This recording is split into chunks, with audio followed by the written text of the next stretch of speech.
अस्सलाम वालेकुम साथियों, उम्मीद करती हूँ आप बिल्कुल खैरियत से होंगे। लास्ट टाइम हमने रूह पे बात की थी। आज का हमारा टॉपिक है तकदीर, कदर। ये भी बहुत मुश्किल टॉपिक था, बहुत रिसर्च तलब था और इसमें मैंने बहुत सी चीज़ें चेक की और बिल आखिर बहुत मुश्किलों से जो चीज़ बहुत इजीली समझ में आने वाली मुझे मिली वो शेख जलालुद्दीन कासमी के लेक्चर्स थे। तो अगर आप चाहें तो शेख जलालुद्दीन कासमी को सुन सकते हैं फर्दर, अगर आप पढ़ना चाहें तो तकदीर के ऊपर। तो शुरू करते हैं। औज़ु बिल्लाहि मिनश शैतानिर रजीम, बिस्मिल्लाहिर रहमानिर रहीम।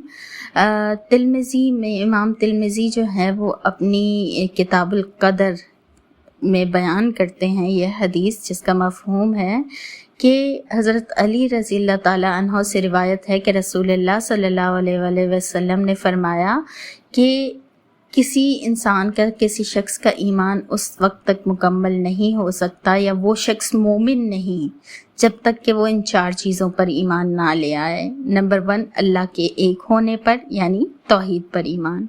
नंबर 2, मेरे हक होने पर या मेरे रसूल होने पर यानी रिसालत पर ईमान। नंबर 3, मौत पर और मौत के बाद दोबारा उठाए जाने पर यानी जो है वो आखिरत पर ईमान। और नंबर 4, तकदीर पर ईमान। यानी इन चारों जो ईमान की जो जुज़ है वो है क्या है? तौहीद, रिसालत, आखिरत और तकदीर पर ईमान लाना। मैंने डॉक्टर इसरार अहमद से सुना था कि अगर तकदीर पर हमारा ईमान नहीं है तो चाहे आप बहुत पहाड़ के बराबर भी सोना अल्लाह की राह में खर्च कर लें, काबिल कबूल नहीं है, क्योंकि शर्त ईमान के साथ ही है खर्च करने की। या कोई भी नेक अमल की शर्त आमिनु व अमिलु स्वालिहात है। तो अगर आपके ईमान के तकाजे पूरे नहीं होते तो आप जो है वो अमल आपका अमल कबूल नहीं होगा। अच्छा, अब तकदीर के लिए जो डिफ़ाइन करने के लिए जो वर्ड्स यूज़ होते हैं वो है कज़ा व कदर। ये दोनों वर्ड्स एक दूसरे के साथ लाजिम व मलज़ूम हैं। कदर का मतलब होता है असास, बुनियाद, बेस, और कज़ा का मतलब जो होता है वो कंस्ट्रक्शन, बिल्डिंग। इस तरह से जिस तरह कंस्ट्रक्शन बेस के बगैर असास के बगैर इमारत जो है वो तामीर नहीं हो सकती, इसी तरह ईमान जो है वो तकदीर पर ईमान के बगैर या ईमानियात के बगैर हमारी इस्लाम की जो बिल्डिंग है वो नहीं कंस्ट्रक्ट हो सकती।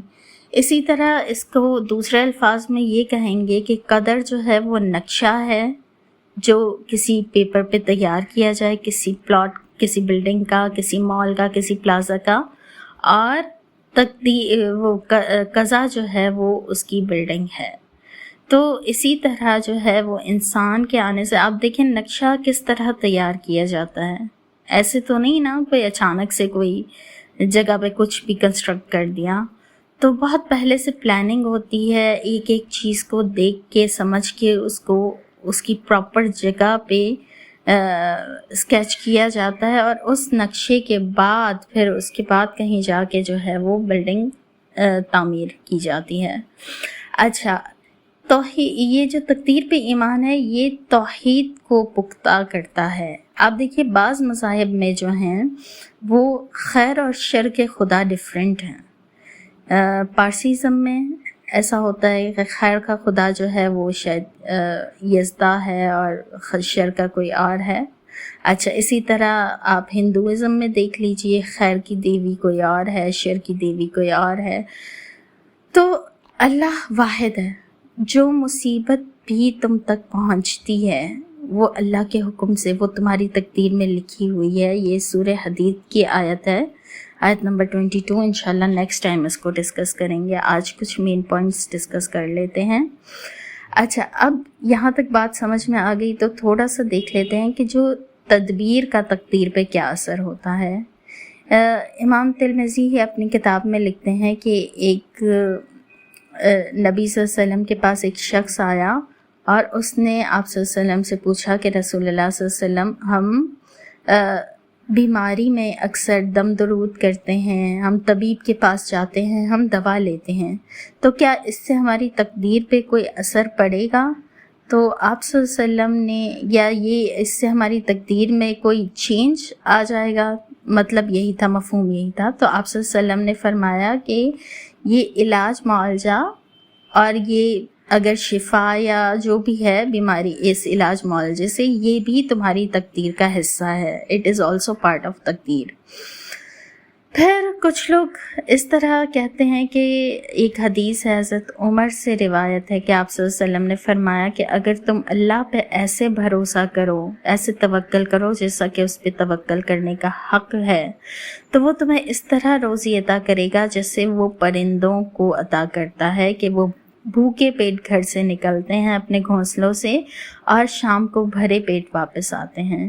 اب اس حدیث کو سن کے نا بہت سے لوگ بیٹھ جاتے ہیں کہ ہماری تقدیر میں ہوگا تو ہمیں رزق مل جائے گا، یا اللہ نے تقدیر میں لکھ دیا ہے تو پھر ہم تک پہنچ جائے گی۔ جو چیز اللہ نے لکھی ہے وہ پہنچتی ہے، لیکن تدبیر مسٹ ہے۔ اس سے آپ دیکھیے اس حدیث کا لاسٹ پارٹ کہ وہ بھوکے پیٹ گھر سے نکلتے ہیں اور پھر شام کو وہ بھرے پیٹ لوٹتے ہیں۔ اگر ہم اس کو اس طرح لے لیں کہ توکل کر کے ہم گھر میں بیٹھ جائیں تو پھر سب لوگ گھر میں بیٹھ جائیں، پھر دنیا کا کام، دنیا کا نظام کون سنبھالے گا؟ نہیں سنبھل سکتا۔ اللہ نے جب خلیفہ بنایا ہے تو ایسے ہاتھ پہ ہاتھ دھرے رکھ کے بیٹھنے کے لیے اور صرف عیاشی کے لیے تو انسان کو دنیا میں نہیں بھیجا نا۔ اچھا، تو یہاں تک بات سمجھ میں آ گئی۔ تھوڑی سی بات اور، اگر کوئی تقدیر پہ ایمان رکھتا ہے تو وہ اس کے لیے فائدہ کیا ہوتا ہے، اس کی ایک ایگزامپل لے لیتے ہیں کہ اگر کسی نان بلیور کا بیٹا یا کوئی رشتہ، کوئی باپ، کوئی بھائی بیمار ہو گیا اور وہ اس کو ڈاکٹر کے پاس لے گیا اور ڈاکٹر نے ٹریٹ کیا بٹ وہ نہ بچ سکا، تو وہ جو نان بلیور ہوگا وہ اسی بات پہ کرتا رہے گا، جلتا رہے گا کہ کاش میں اس کو اس جگہ لے جاتا، کاش یہ ڈاکٹر نہ ملتا، کاش کسی اور ڈاکٹر کے پاس، کاش کسی اور ہاسپٹل میں۔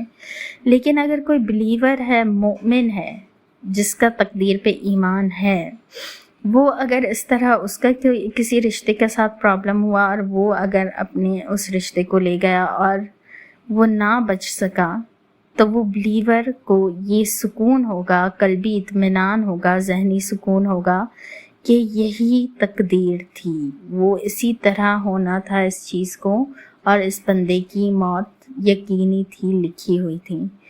تو یہاں تک بات سمجھ میں آ گئی ہوگی۔ یقیناً تھوڑا مشکل ٹاپک ہے، کوشش کر رہی ہوں میں اس کو بہت ایزی کر کے آپ کو بتاؤں، تو انشاءاللہ اس کو نیکسٹ ٹائم اس ٹاپک کو کنٹینیو کریں گے، بہت واسٹ ہے۔ اور اگر پسند آئے تو لائک، شیئر اینڈ کامنٹ کیجیے گا۔ وآخر دعوانا ان الحمدللہ رب العالمین، سبحانک اللہم و بحمدک، نشہد ان لا الہ الا انت، نستغفرک و نتوب الیک۔ السلام علیکم ورحمۃ اللہ۔